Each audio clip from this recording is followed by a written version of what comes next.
Saudações ouvintes e amigos do Renomaru, aqui quem fala é Thiago Cruz. E essa semana trago para vocês mais um trabalho dentro do Renomaru, né? Mais uma opção de conteúdo que a gente pode trazer para todos os ouvintes e amantes do futebol japonês que nos acompanha, que é o Renomaru J-League Drops, né? Como é que funciona isso? Basicamente, nas semanas que a gente tiver algum tipo de imprevisto, que a gente acabar não conseguindo reunir a galera, ou pelo menos eu e Elias, para estar falando sobre o futebol japonês, eu vou trazer para vocês então uma versão resumida, né, um pouco mais simples e solo, né, sobre os acontecimentos, até para acabar não ficar juntando muitas rodadas da J-League, né, outros assuntos de extrema importância que a gente acabar não podendo abordar dentro do programa, ou simplesmente acontecer de a gente ter que falhar por algum outro motivo e a gravação acabar falhando uma semana ou outra, certo? Então como é que vai funcionar o J-League Drops? Eu trago uma versão um pouco mais resumida, até porque eu vou estar falando sozinho, né? E a gente acaba discutindo um pouco algumas minúcias da rodada e eu jogo pra galera para vocês estarem utilizando os comentários, as redes sociais e qualquer coisa que vocês queiram estar entrando em contato com a gente, para vocês estarem passando as opiniões de vocês sobre o que vocês estão achando da J-League ou o que vocês estão achando de algum tipo de conteúdo relacionado ao futebol japonês. Bem, há 2 semanas atrás a gente trouxe o resumo da rodada 5 e 6, né, eu e o Elias. Esse último final de semana, né, no finalzinho, basicamente no finalzinho do mês de abril para 1º, né, de maio, aconteceu as rodadas da J-League, né, com toda a rodada número 9 da J-League e também todos os outros acontecimentos. Mas ficou para trás a gente falar um pouquinho sobre a rodada 7 e a rodada 8, né, pra gente tentar cobrir o máximo possível de J-League esse ano, e é isso que eu vou trazer para vocês aqui hoje, certo? Então vamos voltar um pouquinho no tempo, pra galera que acompanha um pouco mais acedo todas as rodadas da J-League, já vai saber basicamente do que eu vou falar, e o pessoal que acabou perdendo alguma rodada da J-League pode estar utilizando desse Renomaru Drops, para, assim como, né, a galera acabou utilizando também do programa normal da J-League, comigo e com o Elias, para saber, né, e sempre relembrar aquilo que aconteceu nas rodadas passadas da J-League 2017. Para esse primeiro programa eu vou abordar só a primeira divisão, né, a J1, e vamos falar um pouquinho rapidamente sobre os times que estão na ponta da segunda divisão. Aí J3 e resumo um pouquinho mais completinho sobre J2, a gente deixa para ser utilizado nos dias que o Elias estiver, né, na programação normal do Renomaru. E, sem mais delongas, né, vamos falar um pouquinho sobre a rodada 7, que aconteceu no dia 16 de abril, né, todos os jogos aconteceram no dia 16, e os resultados foram os seguintes. O Kashima Antlers venceu por 4-1 o Vegalta Sendai. O Vegalta que não está numa posição tão confortável na J-League nesse momento.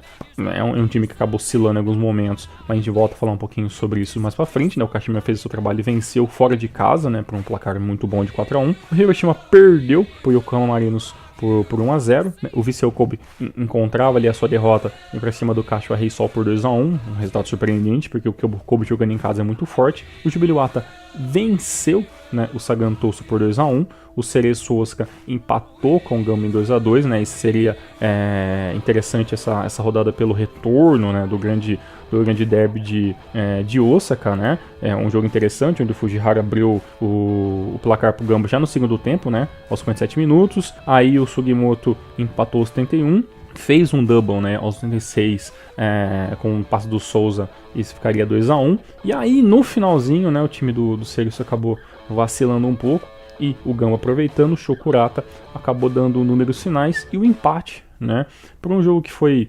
taticamente médio, né, o Kyoto acabou sendo 68 sem fazer muitas coisas, né, o Nil acabou ali, perdão, o Kyoto acabou entrando 68 no lugar do Sugimoto, né, do Sekiguchi, né, que acabou não jogando muita coisa, e o Nil acabou entrando no lugar do Fábio. Essas foram as substituições, assim, digamos que dariam um pouco mais de impacto, né, nos times, né, o Gamba colocando ali um zagueiro um pouco mais de ofício para tentar evitar um terceiro gol e jogar o time um pouco mais para frente, e o Kiyotaki entraria em campo para estar auxiliando, né, o ataque do Cerezo, até para estar dando um número, estar fazendo terceiro ou até um quarto gol, já que a defesa do Gamba vem deixando meio a desejar alguns momentos do campeonato, mas como o time do Gamba tem bastante reposição, tem bastante jogadores de bastante importância em várias posições, o time acabou pressionando, né, da maneira que podia e acabou conseguindo esse empate. No entanto, se o Cereço vencesse essa partida, não seria também nada de outro mundo, já que o Cereço fez um campeonato melhor do que a gente imaginava. Outros outros resultados dessa rodada foi a vitória do Urawa Reds em cima do grande, né, FC Tokyo, que está montando o seu Dream Team, né, mas o Kuroki foi lá e abriu o placar e meio que o time do FC Tokyo acabou se perdendo, né, durante o ataque, acabou não conseguindo aproveitar as chances que teve, né, mas uma boa e interessante vitória por Urawa, que jogou fora de casa também. O time do Sapporo empatava por 1-1 com o time do Frontale, né, o Frontale que está tendo um ano bem ameno, né, como a gente já esperava. O Albirex Niigata venceu, né, o Kofu por 2-0, né, o Kofu, mesmo jogando em casa, sente as dificuldades de 2017 e é mais um dos times que vai estar, obviamente, lutando para fugir do rebaixamento, vai ser um pouquinho complicado. E o Omiwa empatava com o Shimizu, né, por 1-1. Esses foram os resultados da 7ª rodada. Esse jogo do Shimizu do Omiwa, ele meio que é até um revés muito complicado, né? A gente sabe que o Omiwa não vive um bom momento, né? Nesse jogo ainda o Esaka abriu o placar logo no comecinho, 5-6 minutos, e dava a imaginar que talvez seria esse o jogo que o Omiya fosse desencantar e finalmente encontrando, né, o caminho da vitória. Foi mais ou menos isso, né, até o final do jogo, né, o time do Shimizu fez ali algumas modificações, entrou o Duka, entrou o Idamura, né, que são jogadores que sempre ajudam muito, né, a parte ofensiva do time, e o Shibazaki ali acaba encontrando, né, o gol. O Shibazaki fez um gol com um toque do Thiago Alves, né, com a assistência do Thiago Alves, que também entrou no segundo tempo, em lugar do Kaneko, e meio que isso foi um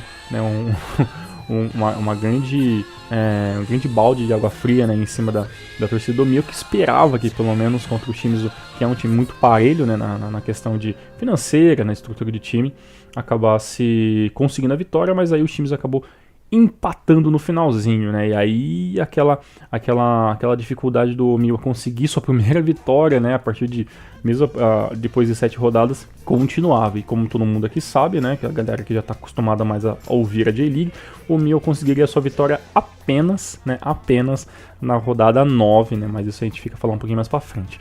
Na rodada 8, que aconteceu no dia 22/4, né? Alguns dias após a 7ª rodada, então vocês estão percebendo que esse ano, como a J-League volta até os pontos corridos, os jogos acabam sendo muito dinâmicos, né? Praticamente a gente está tendo 2 jogos toda semana, né? No meio de semana e no final de semana, assim como acontece com o futebol brasileiro e tudo mais. Na 8ª rodada, a gente começa falando sobre Sagan Tosu vencendo o Vissel Kobe em casa, né? Por 1-0, né? O Sagan Tosu sempre tem essa sigma de ser um time que dentro de casa coloca-se o mando de campo como um fator determinante, né? O Dong-yeon, o sul-coreano, fez o gol aos 9 minutos, né? O time do Nelson Batista se perdeu em alguns momentos, né? Fez algumas modificações que poderia ter dado alguma coisa, mas acabou que não conseguiu, né, transpor essa defesa do Sagan Tosu, né? Que é um time muito ok, né? Já teve momentos melhores na J-League, né? Quando já chegou a lutar por pelo menos entre os 6 primeiros colocados em alguns certos momentos de 2016, mas infelizmente a gente sabe que o time do Sagan Tosu, por mais que lute muito, né, é um time que tem dificuldades ali, né, em montar grandes elencos, apesar que tá jogando em casa, não colocou mais do que 12 mil pessoas, público para assistir os jogos, né, então o estádio também não é lá grande coisa, não é muito grande, né, então é um mini caldeirãozinho, mas felizmente por ser um estádio pequeno, talvez a renda não seja, né, tão grande assim, que pode ajudar o Sagan Tosu, quem sabe um dia a gente pode esperar no time do Sagan tendo um estádio um pouco maior, que pode, né, transformar esse mando de campo realmente em um caldeirão, né. Mas mesmo assim, o time do Sagan surpreendeu o Vissel Kobe, né, que até então estava lutando muito ali por liderança do campeonato. A gente sabe que dificilmente ia vencer alguma coisa, né, até comentei com o Thiago Montempo esses dias o que ele achava disso, mas o time do Vissel Kobe ainda luta pelo menos por vaga de ACL, né, e mostra que tem competência para isso, né, mas ainda falta algumas peças de reposição. O time do Albirex Niigata perdeu de 3-0 para o FC Tokyo. O FC Tokyo atropelou o Albirex Niigata, obviamente um time muito superior, né, e o time do Albirex também, né, vivendo naquela marcha lenta de sempre, né, o time que vendeu alguns jogadores o ano passado, tentou reestruturar, construir um time mais barato, e vai ficar meio que oscilando, né, entre lutar diretamente contra a galera do escalão B, né, da J-League, primeira divisão, mas quando enfrentar os principais times vai ter dificuldade mesmo, né. O Kashima perdeu por Jubilee Wata por 3-0, né? Esse foi digamos que o jogo da rodada, né? Foi um jogo interessante, não só, né, não só pelo gol do Nakamura, né, que foi um golaço ali, a bola rebatendo, voltou para ele pegou chutando ali sem a mínima possibilidade do Sugahara defender, mas pela maneira que o Júbilo, né, impôs o seu mando de jogo dentro do campo, né, começando com o gol do Kawamata aos 15 minutos, né, depois o gol do Nakamura aos 21. O time do Kashima se perdeu completamente no final do primeiro tempo, né? Teve cartão pro Mukanazaki, que é o jogador ali com os nervos mais um pouco à flor da pele. No segundo tempo, algumas modificações técnicas, né? Entrou o Léo Silva, entrou o Pedro Júnior, né? Para dar um pouco mais de consistência no ataque, né? Até muito diferente isso, né, cara? O Gazawara ser substituído tão rapidamente do time assim, né? Um jogador que tem uma certa idade, mas tem uma qualidade técnica muito grande. Mas mesmo assim, já era um pouco difícil para estar revertendo esse placar, né? E no final ainda o Kawabe ainda fez o terceiro gol, dando números finais, né, a esse jogo ruim do time do Kashima Antlers, que sim é um dos principais times do Japão, isso dispensa com qualquer tipo de comentários, mas infelizmente é um time que a gente vê que quando começa o jogo com o placar na mão, né, é um time que administra muito bem o resultado, né? Mas quando toma um susto muito grande, toma lá 2 gols logo de cara, o time meio que se desestabiliza muito fácil. Depois, no segundo tempo, a equipe acaba não conseguindo, né, ter aquele mesmo, digamos que poder de ataque como se tivesse com o placar na mão, né? Teoricamente, apesar do resultado, o time do Kashima teve mais posse de bola, chutou mais vezes, teve finalizações corretas muito mais, né? 7 contra 5, 56% de posse de bola, 17 tentativas de chute a gol, né? Então, foi um time que se mostrou, né, muito mais, né? Por laterais cobrados, né? Teve basicamente 25 laterais cobrados, né? 4 escanteios. Então, sabe, é um time que se impôs mais durante o jogo, mas infelizmente posse de bola, né, não quer dizer muita coisa nos dias de hoje, né? Quer dizer que o time esteve mais com a posse de bola, mas infelizmente não soube utilizá-la da melhor maneira possível, né? O time do Kashima é um time que às vezes tem esse revés, né? Ganha 3 partidas e acaba perdendo uma, mas é basicamente uma das 2 ou 3 forças que vai lutar até o final do campeonato pelo título. Isso, sem dúvidas, essa derrota por 3-0 contra o Júbilo foi apenas um tropeço, mas também mostra que o time do Júbilo está muito bem estruturado para ter um ano, pelo menos, lutando entre os 10 primeiros, né, que é aquilo que a gente espera. O Kashiwa Reysol venceu, né, novamente. Dessa vez a vítima foi o Yokohama F Marinos, né, então, sabe, o Yokohama também, né, sofre muito dos revés de tá sempre vacilando, né? E o time do Reysol, que não deve lutar para muitas coisas, a não ser que seja ali pelo Evergreen Cup e pela Copa do Imperador, né? Que sempre é os torneios que eu acredito que esses times como Frontale, Reysol, né? O próprio Shimizu, né, em alguns momentos, né, o Cereço, que esteja lutando esse ano por esses campeonatos de tiro curto, né, que são os mata-matas, né, onde talvez os times estão lutando mais para frente do campeonato, estejam priorizando a J-League, né, e acabe abrindo possibilidades, né, para que outros times acabem passando por eles, né. Então, e o Reysol é um deles, né, não que eu acho que o time da Reysol seja um time ruim, né, muito pelo contrário.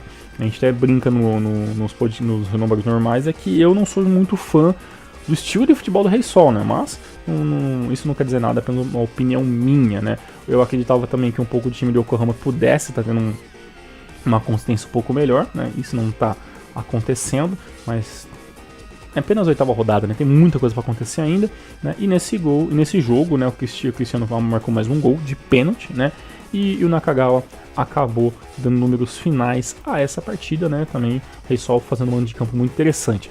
O time do Hiroshima empatou pro Velgata Sendai, né? Esse foi um jogo muito maluco, né? Foi o time do São Francisco de Hiroshima, que não vive um momento horrível, né? Comparado com os últimos anos, ganhou 2 vezes o campeonato japonês, ganhou muito dinheiro, montou uma equipe muito ok, e tá acabando tendo um ano 2017 muito controverso. A equipe não está funcionando.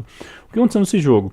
Era um jogo festivo, teoricamente, para o time de Hiroshima jogando em casa, né, comemorando 25 anos da instituição, né, teve veteranos que foram no estádio, teve toda aquela abertura legal, até o César Sampaio estava nessa comemoração inicial. O time começou muito bem, né? Com o Kashiwa e o Kudo fazendo 2 gols, né? Isso já no segundo tempo, né? 54 e 60.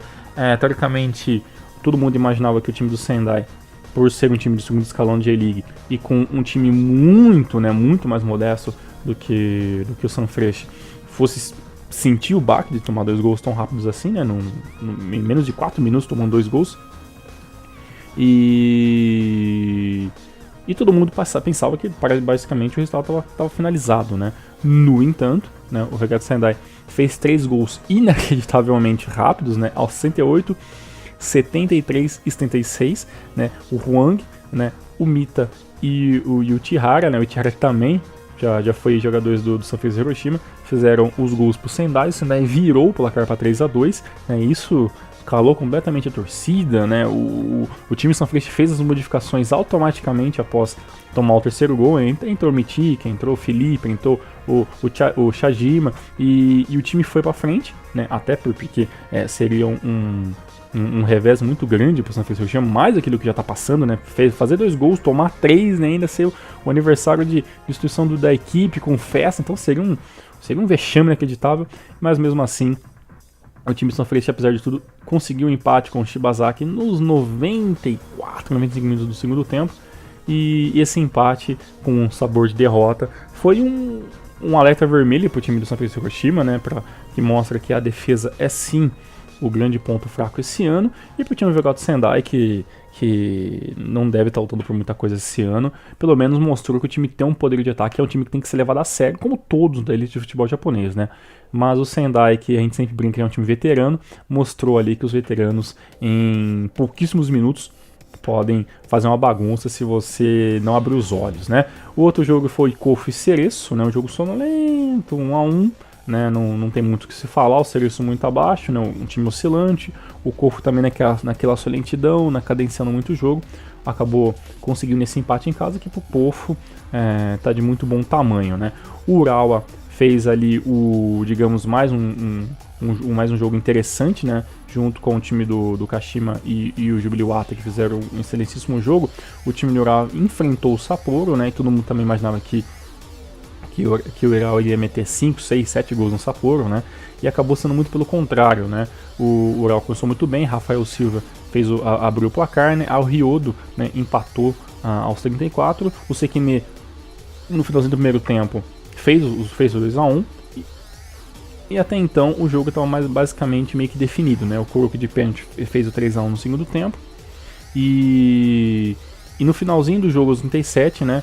O Fukimori fez 3-2 e meio que incendiou o jogo, né? O time do Urawa, apesar de ter um time muito superior, sentiu um pouco esse apelo final do time do Sapporo, né? Que foi para cima, que teve bola perdida, que teve bola defendida pelo Nishikawa. E mais uma coisa interessante é que o Shinji Ono, né, voltou aos gramados, né, entrou no lugar do Arano aos 39 minutos, jogou até o final. Infelizmente não teve o Inamoto, né? O Inamoto, que passou por cirurgia, está fora até o meio do ano do campeonato, mais ou menos. E a gente espera, pelo menos em alguma partida desse ano, ainda ver os dois jogando junto, mas isso é papo por um outro programa, apesar que isso também é um pouco difícil de acontecer, né? Uma coisa interessante desse jogo também é que, assim como eu falei, o time do Urawa tinha um time muito melhor, né? Tinha uma preferência jogando no seu estádio, mas o time do Sapporo foi pra frente mesmo, fez um jogo legal, perdeu de 3-2, né? Poderia ter tomado até um quarto, quinto gol realmente, mas o time soube defender nas poucas bolas, teve a oportunidade e quase conseguiu empatar o jogo no finalzinho. Então foi um jogo bem interessante para o time do Sapporo, que não tá morto na J-League, né? Claro, não vai lutar por nada, e talvez nem pela Levena Cup nem nada, mas é um time que mostra, né, que se tivesse uma pecinha ou outra ali poderia ser um pouquinho mais incisivo, né, um pouquinho também mais feliz nos seus ataques, mas só de manter o time na elite da J-League esse ano, talvez para 2018, 2019 a gente pode esperar um Sapporo um pouquinho mais com dinheiro, um pouquinho mais reestruturado, quem sabe, temos que esperar pra ver, né? Outro joguinho também, esse foi meio que o grande revés dessas últimas rodadas. O Omiwa tomou de 6-0 do Gamba Osaka, né? Com direito a gol de praticamente todo mundo, né? O time do Omiwa foi alavancado pelo time do Gamba Osaka, né? Que praticamente fez gol com o Ideguchi e o Izumizawa logo no comecinho do jogo, aos 41 com o Izumizawa. O time do Obiwa fez algumas modificações para tentar abrir um pouco mais o jogo e expandir um pouco mais o ataque, né, abrir um pouco os pontos e tudo mais. Acabou dando completamente errado, né? Aí teve gol do Kurata, do Doan, do Miura, né? Do Doan fez 2 gols falando nisso, né? Aos 32 e aos 37. E basicamente o time do Omiwa foi implodido, né? com esse resultado. E esse jogo teve alguns lances interessantes. Teve até gol com assistência do Fujimoto, que é o jogador que a gente vive zoando, enchendo o saco aí. E o que a gente tem que falar de sério desse jogo, né? Porque 6-0 é um placar muito grande, né? Até pensando em J-League hoje em dia, é que o time do Omiwa, ele até foi um pouquinho guerreiro, né? Abriu ali as pontas quando foi necessário, tentou transformar o time ali no que joga no 4-4-2 até no 4-3-3, mas realmente não funcionou. O time do Gamba não tinha nada a ver com isso, né? Uma frase que eu sempre falo, né? E acabou fazendo o seu resultado, né? Principalmente porque estava jogando em casa, principalmente porque o time tem a moral um pouco duvidosa dos momentos, né? O time do Gamba Osaka vence algumas partidas, empata outras, perde alguns gols na cara do gol. Então foi importante, né, que o time às vezes venha, né, com esse ímpeto e ganhe mesmo com placares elásticos, até para ganhar um pouquinho de moral com a sua torcida, né. Um detalhe interessante nesse jogo é que nem o Kono, né, que o Kono, que vem sendo um dos grandes nomes do Gamba, não jogou essa partida, né, e o Yasuhito Endo entrou só lá na metade do segundo tempo, só. Teoricamente, o Kurato e o Ideguchi, eles estão jogando realmente ali como os meias e como fonte de armação do time, né? Até para dar um descanso para os jogadores mais veteranos, já que a gente sabe que, né, Kono e Yasuhito Endo já estão com idades avançadas e talvez, né, a gente já tenha que estar se preparando para futuras paradas desses jogadores. Espero que demore, mas é uma possibilidade também nas próximas temporadas o time do Gama passar por essa reestruturação de perder ali os seus antigos, né, e até então são um dos grandes nomes da equipe, né? Então esse 6-0 acabou colocando o time do Omiwa literalmente como um pé na cova para ser, já pensando em rebaixamento já, né? Isso que a gente acabou ouvindo e lendo em redes sociais, né? Que a partir do momento que o time do Omiwa perde de 6-0 do Gamba, todo mundo já começa a utilizar o Omiwa como chacota, né? E não é muito bem assim, tá apenas na oitava rodada, tem muita coisa para acontecer, né? E, para finalizar a rodada número 8, né, o time do Shimizu empatou com o Frontale, né? O Frontale jogando em casa, mais um tropeço do time do Frontale, que deveria ter vencido essa partida, né?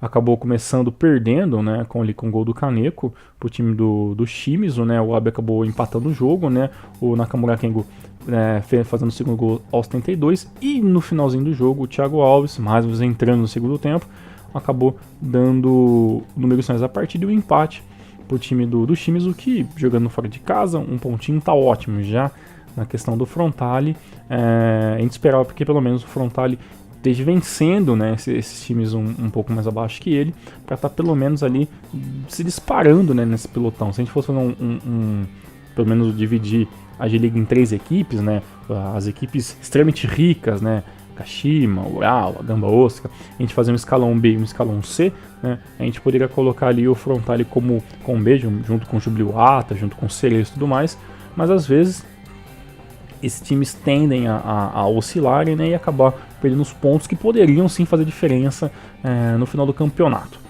Bem, não compensa a gente falar sobre classificação, né, já que a rodada 9 já aconteceu, né, mas nesse momento o Ural continuaria líder, né, o time do Kobe perderia, né, ali a sua posição ali para Gamba e para Kashima, que daí que já estaria transformando a J-League já naquilo que a gente sempre vê, né? A gente sempre vê ali o Kashima, o Urawa e o Gamba despontando sempre ali nas primeiras posições nesses últimos anos, né? E ali depois viria o pessoal que menos oscila, né? O próprio Vissel Kobe, o FC Tokyo, o Cereço, né? O Kashiwa Reysol, que desde uma passada vez fez uma grande campanha final e assustou, né, pelo menos para estar disputando vaga por ACL, né? E depois o escalão intermediário, mas como a rodada 9 já aconteceu, a gente deixa para falar sobre isso já no próximo programa, falando basicamente sobre as rodadas mais atuais, né? E só para finalizar, todo mundo sabe que esse esquema de colocar o Mio como já rebaixado e acabar desprezando o time é uma coisa que depois acabaria caindo por terra, né?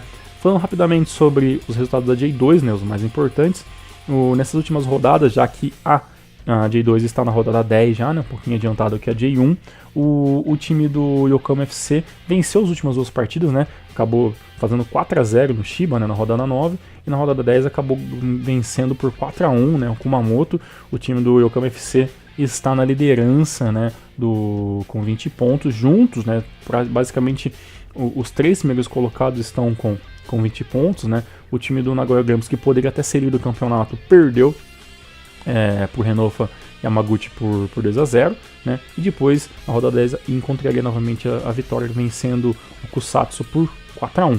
O time Shinobi Omari, também o último time, né, tá com 20 pontos, perdeu a rodada 9 pro Oita, né, por 1-0, dentro de casa, e depois voltou a tá vencendo fora de casa contra o Okayama por 2-0. Em quarto colocado está o Verde, né, o Verde Tóquio com 18 pontos, venceu o Kusatsu por 3-1 e depois perdeu, né, pro Avisa Fukuoka por 1-0.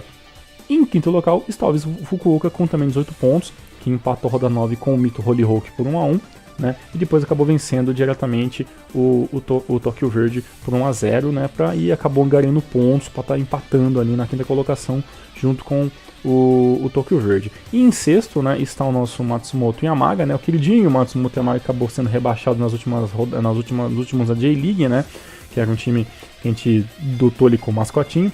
O time empatou com o Kyoto, né, fora de casa por 1-1, Kyoto, né, vive a situação de Kyoto, e acabou vencendo, né, o Kamata Maré por 4-0, o Kamata Maré que está lá embaixo, na verdade, na primeira posição. E esses pontos, né, acabou ajudando que nesse momento o Matsumoto Yamaga fechasse ali o top 6 dos times da J2. Uma coisa interessante que mesmo com 17 pontos, né, é a mesma pontuação do Tokushima Force com 17, né, e também ali a gente tem um grupo gigantesco de times ali com 15, 14 pontos, ou seja, podemos esperar sim que vai ter um time ou outro que vai despontar, né, como vem acontecendo nos últimos anos da J2, mas também que a gente vai ter uma luta muito grande pelos times que vão lutar ali pelas vagas de playoff, né, e tudo mais, porque realmente é aquilo que anda dando um pouco mais de graça na J2 nos últimos anos, né, quem vai ser os times que vão chegar pelos playoffs, né, e quem vai ser o time que vai acabar despontando. Talvez esse ano as coisas podem mudar, já que o Yokohama FC, né, o próprio Shinobi Omari, Tóquio Verde, né, o Fukuoka, são times que têm elencos interessantes para nível de J2, mas às vezes acabam oscilando, né, e talvez isso que dê a graça nesse campeonato. E esses foram os resultados da J1 e J2, né, a J2 um pouco mais atualizada, e a J1 os resultados que aconteceram no finalzinho do mês de abril, certo? E para finalizar esse primeiro número Drops, gostaria de estar agradecendo, né, alguns ouvintes que já faz um tempo que já estão participando dos comentários do YouTube, né, do canal Renomaru, e também da galera que está sempre entrando em contato com a gente, né? Queria deixar um agradecimento especial ali ao Cowboy, o 983, que está sempre ali mandando mensagem pra gente, o JR Kanazaki, né, o Ed Khan, a galera do canal Winning Eleven Nostalgia, que está sempre ali também curtindo nossos vídeos e dando seus pitacos e informações, o Paulo HC, né, o Yuki Almeida, que também está sempre mandando suas mensagens, muito obrigado, Yuki, e o Gabriel Reis, que é a galera que vem também participando. Duas mensagens que eu separei aqui dos últimos vídeos do Rinomaru, né? É o Matheus Bernardo 2, né? Matheus Bernardo 2. Ele é torcedor do Urawa Reds, né? Fez algumas perguntas para mim sobre quem estava achando do time do Urawa, né? Porque a gente achava que o Urawa não fosse ganhar o campeonato, né? E tá ali sempre mandando suas mensagens dizendo que o Urawa vai ganhar esse ano, que a gente vai acabar calando nossa boca. Vamos ver, né? Vamos ver que o Petrovic tem aquela sua estigma, né? E o Gabriel Reis, né, mandou o seguinte pra gente, né? Uma pergunta perguntando o que a gente acha da contratação do Luka Podolski, né? Que vai vir pro Vissel Kobe agora no meio do ano. Se a gente acha que ele vai fazer um bom trabalho, fazer gols, ou se ele vai ser mais um Furlan, né, que veio jogar pelo time do Sega segundos anos atrás. Ó, eu particularmente acredito que o Lucas Podolski, que é um jogador que tem uma carreira, não é impecável, né, mas tem uma carreira muito constante em alguns times, né, foi banco de muitos deles também, mas é um jogador diferenciado e um cara que sabe fazer gol, né? Já foi pra Copa do Mundo e tudo mais. Então eu particularmente espero que o Podolski ajude o Vissel Kobe nessa reta final do campeonato, né? Ele só vai vir pro Japão após o final do campeonato, né? Ele que tá nesse momento jogando pelo Galatasaray na Turquia e não deu muitos detalhes, né? Disse que apenas que não tá saindo por causa, né, do Galatasaray, mas sempre que ele quer esse novo desafio na carreira, sabe aquele papo de boleiro de sempre? Mas eu acredito que ele pode sim ajudar. Ele vai ser treinado pelo Nelson Batista, que é um dos caras mais inteligentes trabalhando dentro do futebol japonês hoje em dia e brasileiro. E então a gente acredita que o Nelson possa assim, encontrar uma posiçãozinha ali para colocar o Luka Podolski para estar jogando da melhor maneira possível. E com o Podolski, eu acredito que o time do Vissel Kobe consiga aquela chave que falta, né? Aquele matador, né? Aquele jogador de área que também sabe jogar um pouco fora, que sabe jogar talvez pela uma ponta ou outra. Então vai ser uma possibilidade a mais, né, desse time do Vissel Kobe que está chegando, tá lutando, né, acidamente pelo campeonato japonês. Se vocês tiverem uma opinião diferente, por favor, deixem suas opiniões. A gente pode discutir que isso é realmente muito interessante, mas infelizmente vamos ter que esperar até junho ou julho para ver se o Podolski vai ou se não um novo Fernando G-League ou se vai ser literalmente um craque, que é aquilo que a gente espera. Bem, galera, esse foi o Renômaro Drops, um pouquinho maior, né, nessa primeira edição. Aí a gente vai começar a trabalhar aí para estar dividindo cada vez mais e transformar ele num menor formato possível, até para vocês estarem ouvindo isso com melhor facilidade, beleza? Boa semana a todos, voltamos depois com a nossa formação normal, com G-League e tudo mais. Valeu, abraço, até!